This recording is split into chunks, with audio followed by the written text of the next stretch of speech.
with key players like Carlos Rodón being one and done in San Francisco, people have grown a little bit tired of the short-term deals and opt-outs, and it could happen again with the likes of Michael Conforto following the 2023 season. But is this more of a long-term strategy, or is it something to just hold them over while their farm system hopefully churns out some talent? We'll get into it next.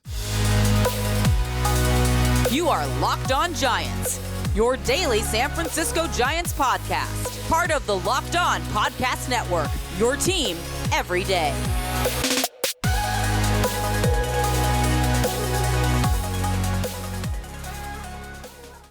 Hello and welcome to Locked On Giants, part of the Locked On Podcast Network, where it's your team every day. My name is Ben Kaspick, and on the show we provide daily episodes Monday through Friday, talking about the San Francisco Giants in a way that's data-driven and rational, but also simple, passionate, and accessible to all. I'm a former contributor for the baseball statistics and analysis websites Beyond the Box Score and Rotographs. I've been podcasting about the Giants since 2015, and I'm a lifelong fan. Thank you for making Locked On Giants your first listen every day. We are free and available wherever you get podcasts. And coming up on today's show, we're going to get to some more mailbag questions. The first one coming from Mac, who says, do you think the 2-year deals with opt-outs for free agents is how this front office prefers to operate?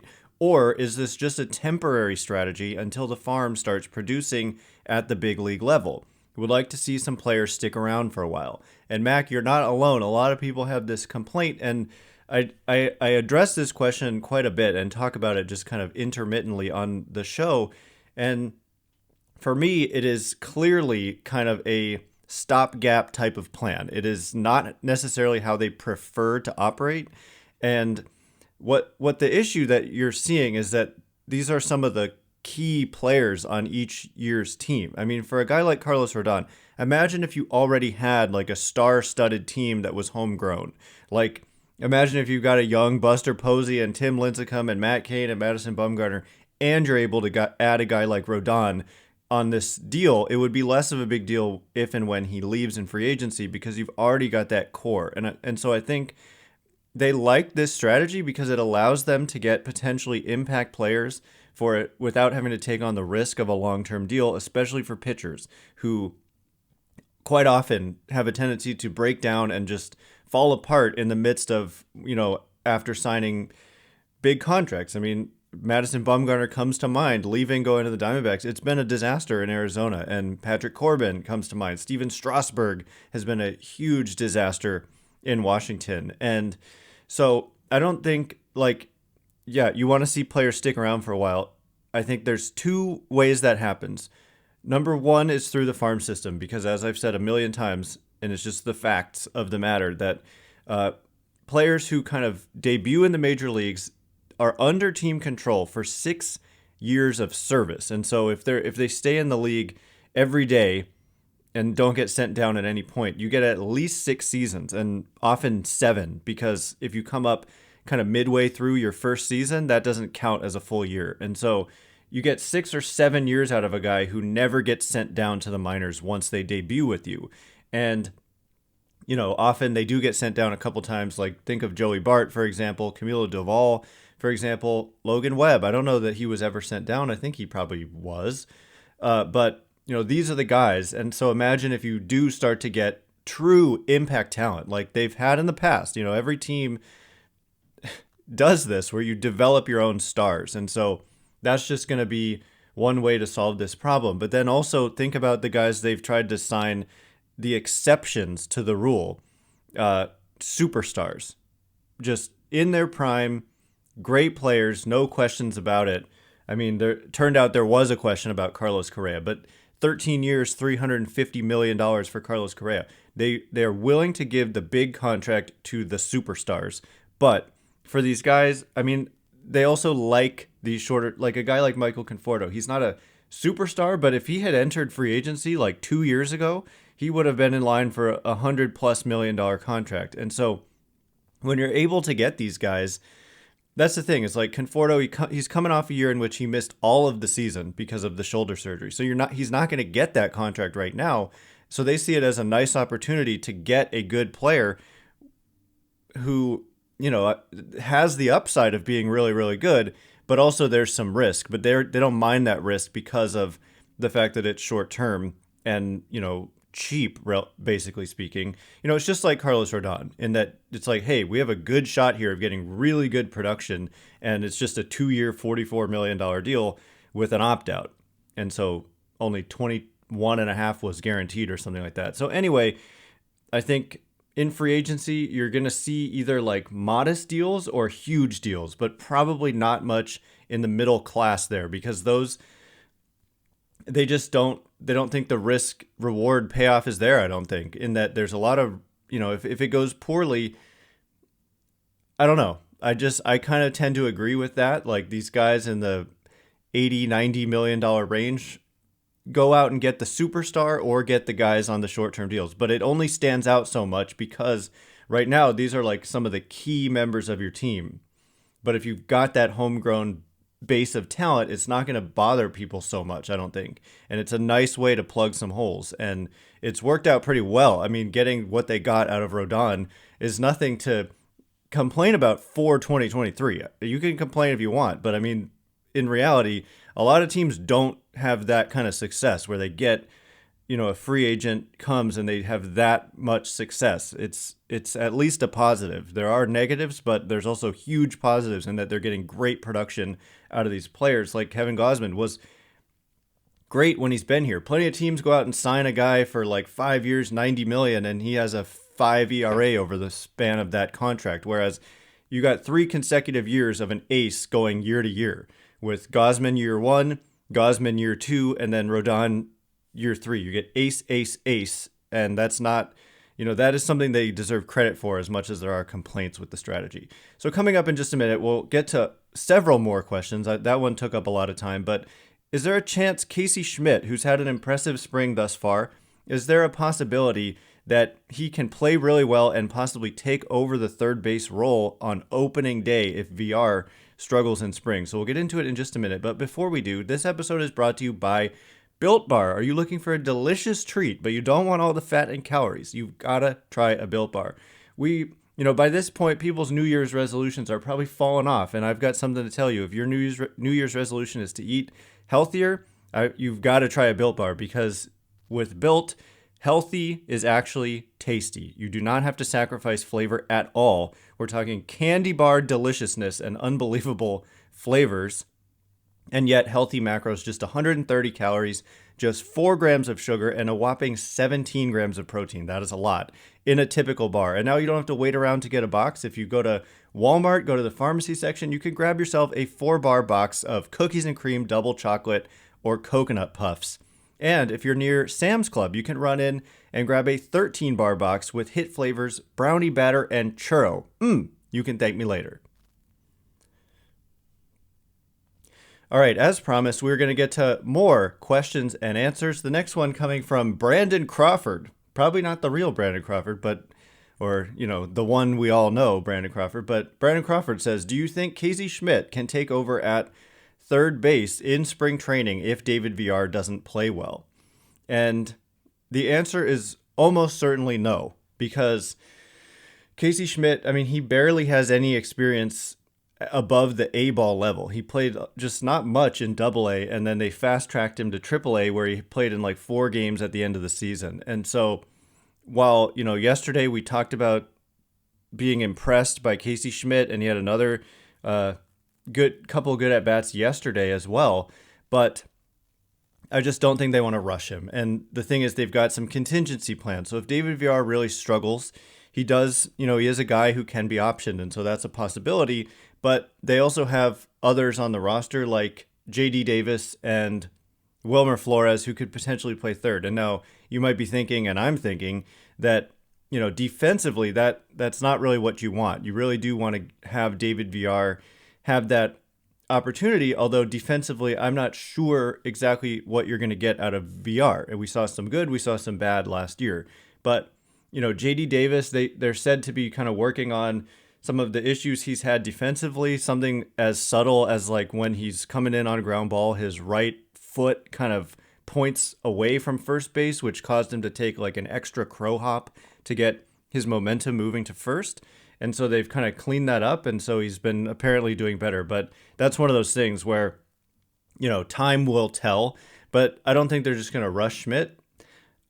the only way I see it is if like VR gets injured and then like JD Davis also gets injured.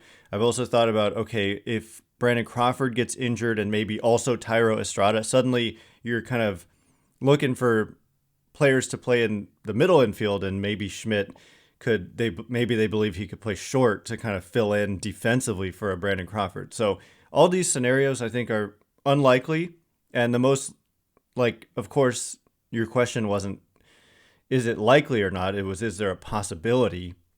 I think it's a low possibility, and a lot would have to go wrong for that to happen, and it's like almost zero basically. So he's going to go to AAA, and if he proves he can really hit in AAA and continues to play good defense, then you definitely could see him at some point in 2023. Next question comes from James, who says, is it a make or break season for Farhan Zaidi? He's entering year 5 and has very little to show from a farm system / free agency standpoint. And okay, is it a make or break season? I mean, in the minds of who? In the eyes of who? Because if it's the fans, I feel like every year is a make or break season. You're going to have fans reacting strongly. I mean, last year there was a lot of fan reaction. If the Giants like finish below 500, obviously that would mean missing the playoffs, and their farm system kind of stalls out again. Then there is a scenario in which the frustration grows really, really loud, and maybe ownership support starts to slip a little bit. But I'm pretty sure they've probably already extended Farhan Zaidi. They have not publicly said this, but technically, according to what we know, this was the final year of his initial 5-year contract. We're entering year 5 of that contract. So I'm just going to follow up on your points. Very little to show for a farm system, from a farm system / free agency standpoint. Okay, I mean, we'll see. Their farm system kind of took a step back last year, but also there's a lot of guys that I'm kind of higher on now than I was for the last several years. And a lot of it is proximity to the major leagues. So finally, the guys that this front office has drafted and developed are going to start showing up. And so before that, you're looking at, players the previous front office drafted well and partially developed, and then the new regime took over and took on that development. But we're talking about Joey Bart. I mean, that's not on Farhan Zaidi. Elliot Ramos, that's not on Farhan Zaidi. But you look at, they have not had a lot of success or any success with their first round picks, but that's also true of the previous regime for the last, since the Posey was Bumgarner first round pick, since that era, Lincecum, when they just had so much success with their first round picks, they haven't for like a decade. But you also look at the 2020 draft, like to me actually sneakily looks pretty darn good. And you've got guys like Casey Schmitt and Kyle Harrison, who's, if Kyle Harrison comes up and becomes an ace an ace pitcher, then also they've had a lot of success with, developing, not a lot, but with like Logan Webb is a huge developmental success story. Not a lot of people thought Webb was going to be this good. He wasn't a top prospect. Also Camilo Doval, huge developmental success there. And then from a free agency standpoint, I just disagree. And I kind of mentioned it with the first question with Rodón and Gausman and stuff. You're getting like $150 million type player, $150 million player type production each of 3 seasons in a row out of Gausman, Rodón. Also, what they, have gotten out of Cobb, the peripherals, obviously we're kind of taking a gamble on the actual results matching up with the peripherals in 2023, which I think they should. That's usually how it works.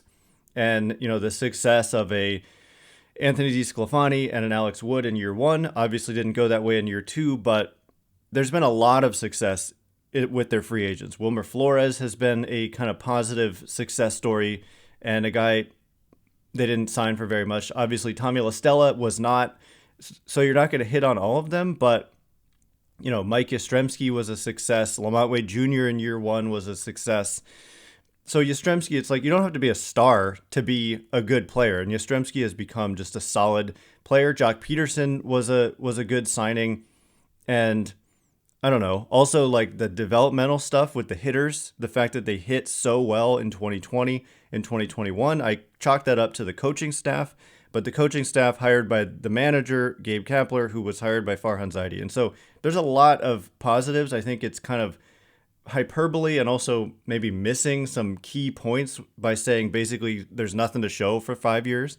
There's a lot that's gone well. There are definitely some things that have not gone well, but I think it is an important year. If they, like I said, if they kind of have another disappointing season, you start to really question, was 2021 like a total just kind of fluky? Obviously 107 wins was not a sustainable number there, but it is an important year perceptually, but I think ownership is kind of behind him regardless. But maybe if it's a disaster, maybe not. We'll see. Anyway, the next question that we'll get to in just a minute is about Marco Luciano. There's a lot of variability to where he's come in on some rankings, but how about this? Fangraphs, a site I talk about all the time, had Marco Luciano ranked number 97 in a top 100 list, which is a big fall for him. So what do I think of that? What's going on? And do I believe that's the correct ranking for him? We'll get into it in just a minute, but before we do. All right, as promised, Marco Luciano, is he actually the number 97 prospect now when he's recently been close to the top 10? Anime Consumerism says the Fangraphs top 100 prospect list has Luciano as the number 97 prospect. This appears to be not due to a lack of skill, but rather a high probability of being a bust. Do you believe that this is a fair ranking? And I don't have the list pulled up. I did see this, so I can't, I'm taking your word for it that he was number 97 exactly. I knew that he was way towards the back end when in previous years he's been closer to the top 10. What I will say about this is it just shows that different publications don't always agree, because I think MLB.com and Baseball Prospectus and even Keith Law, so a lot of kind of ranking publications have Luciano in the top 20-ish, and then some have him towards the back end of the top 100. And so what it tells me is there's not a consensus anymore. And for Luciano, a lot of it is just about health. And this is why I don't put too much stock into top 100 lists, because they change from year to year. And if a guy has a season in which he's dealing with a back issue, and then it comes out recently that he's got a stress fracture in his back, some people are going to have a hard time putting him in the top 20. And a lot of times there's so many good players in the league. I really feel like there's like an opportunity here to like research this and figure out which of these publications is the best at ranking guys and how successful are they at ranking guys. And I feel like the kind of accuracy of these is so poor. And so it's kind of like random and just guesswork, I think. And I honestly think the MLB draft is a lot of that as well. You look at a guy like Corbin Carroll, you say the Giants took Hunter Bishop when they could have taken Corbin Carroll. Well, there was like 15 other teams that passed on Corbin Carroll as well. And I bet you if the Diamondbacks were picking first and not whatever they were, like 15th or so, they wouldn't have taken Corbin Carroll, even though they probably should have. And so a lot of it just comes down to like luck and your ability to develop guys. But I don't know. I think largely it's just fortune and misfortune. And so do I think Luciano is number 97? I have no idea. Like, it just depends on, it's just really, really hard to pin it down. But clearly by other publications having him like 20th and some having him 97th, you just kind of get a sense for the possibilities and that his variance is really high at this point. He could be really good. He could just fizzle out and be a total bust. But that's just the nature of everybody in baseball, not just prospects. Some years major leaguers who are like fully established just completely fall apart. Like think of Anthony Rendon, just having like a fantasy baseball auction I was just having where, players get monetary values. This guy, Anthony Rendon, he was like one of the best third basemen in the game, cost, a lot of money in this fantasy league. And now he's going for like less than $10, which just shows you. And he got this huge contact from the Angels. And now he's just fell apart, and injuries and underperformance, and all of a sudden it's like, what happened to this guy? And so it just happens. So it's just, baseball is a hard sport to pin down. It's hard to pin down the value of individual players. It changes from year to year. And for Luciano, I mean, when someone, it's just hard to tell, but the tools are there. And so I still believe, hopefully, health is going to be key for him. If he can have a healthy season where he feels good and performs well, he'll shoot back up, I promise you. So it all just comes down to health and performance, which are tied together. Next question from Funky Dunsey, who says, with the new rule changes, is it more or less important to be good at holding runners at first? I can imagine that the amount of total attempts will go down, but those attempts will be more important. I think it's going to be more important to be able to hold runners because not only are there limits on how many times you can throw over, like disengage the rubber, but also the distance between the bases is a little bit shorter. And so if you kind of stink at holding runners, then runners would probably take advantage of you. And also if you make a couple kind of pickoff throws that aren't competitive and you've reached your disengagement limit, the runner knows you have to throw to home. The rule is once you make, I think it's the third pickoff attempt in a plate appearance, you have to get the guy out. Otherwise it's a balk. And so it's a very interesting rule. And if you aren't good at making pickoff throws, then you're kind of in trouble because you're not going to want to do it twice. Because if you do it twice, the runner knows the third time they can just basically take off. And I don't know. It's going to be fascinating to see how it plays out with the pitch clock and all that. We haven't even spent a lot of time talking about the new rules, but they're really interesting. So at some point during the spring, we're going to spend probably a whole episode talking about all the new rules and what I think about them and what I think the effect is going to be. But I think generally speaking, it's going to be more important to be able to hold runners on well. So the next question from KM McConnell, who says, who will have a longer leash on the 26-man roster, JD Davis or LaMonte Wade Jr.? You've spoken to each's value and role, but if they don't perform, which would lose their roster spot first? If they don't perform, that's the thing. I think, I guess imagine a scenario in which neither of them is performing. Who would lose their roster spot first? JD Davis technically can be optioned. He still has less than 5 years of service time, after which you can't be optioned without your consent, but he's a little bit less. So 50 days or so, I think, until he reaches that 5 years of service time plateau. And so this is a tough one. I feel like they're kind of on equal ground here. JD Davis has the quote-unquote disadvantage of, as many have pointed out a million times, being somewhat similar to Wilmer Flores and David Villar, except I don't totally see it that way. As you're pointing out, I've spoken to each's value, like JD Davis. I've spoken to, Wilmer Flores looks like a platoon partner at first base with LaMonte Wade Jr. JD Davis looks like a platoon partner at DH with Jock Peterson, and David Villar looks like the starting third baseman. And so I can't really take Davis off the roster because then I'm left with who's going to platoon with Jock Peterson. And you say, okay, Wilmer Flores. Well, then I say, who's going to platoon with Wade? But then you're saying which one, Wade or Davis? I honestly think it's LaMonte Wade Jr. just because he's less of an established player. We know what we're going to get out of JD Davis for the most part. The dude can really, really hit, and he hits lefties or righties. And so if Wade Jr. is struggling, his value is already somewhat limited in being a platoon player. And for Davis, he hits lefties and righties. And so if Jock Peterson got hurt, you could have JD Davis be an everyday DH to me. And if LaMonte Wade Jr. got hurt, you could have JD Davis perhaps be an everyday first baseman, although I'd probably go to Wilmer Flores there, I guess. Maybe it would be a platoon where Flores is against lefties and Davis against righties, because Davis doesn't have those strong platoon splits that Flores has and Wade has. So it's a tough question, but I think I'm probably going with an unpopular opinion saying it's Wade. I think most people would probably think it's Davis because of that quote-unquote redundancy with Villar and Flores. But as I have said, I do not see it as a redundancy. And if you take one of them away, there's a clear hole on the roster that's pretty apparent and problematic to me. But I feel like Wade could potentially be replaceable by someone like JD Davis just getting everyday starts at first base. But, the defense becomes a question. So it's a tough call. Next question from Bonita, who says, do you think there's any way Stephen Piscotty will make the roster?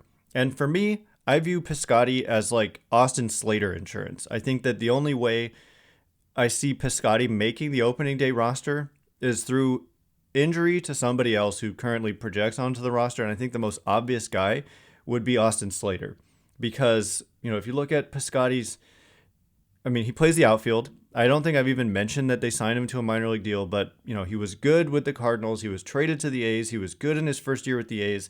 And then 3 or 4 years since that first year with the A's, he's been bad. And the A's actually, the A's, who were terrible last year, cut him loose in the middle of last season. And so they signed him to a minor league deal from the Bay Area.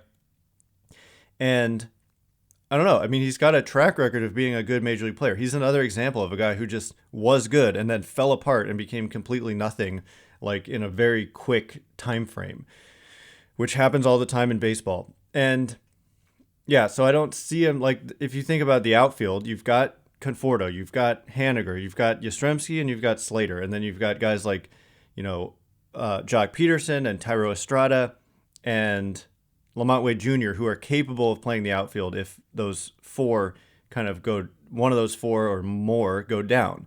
But for Piscotty, I mean, if Slater goes down, somebody I think needs to be platooned out there, whether it's Conforto or Yastrzemski. And I think it's most likely going to be Yastrzemski.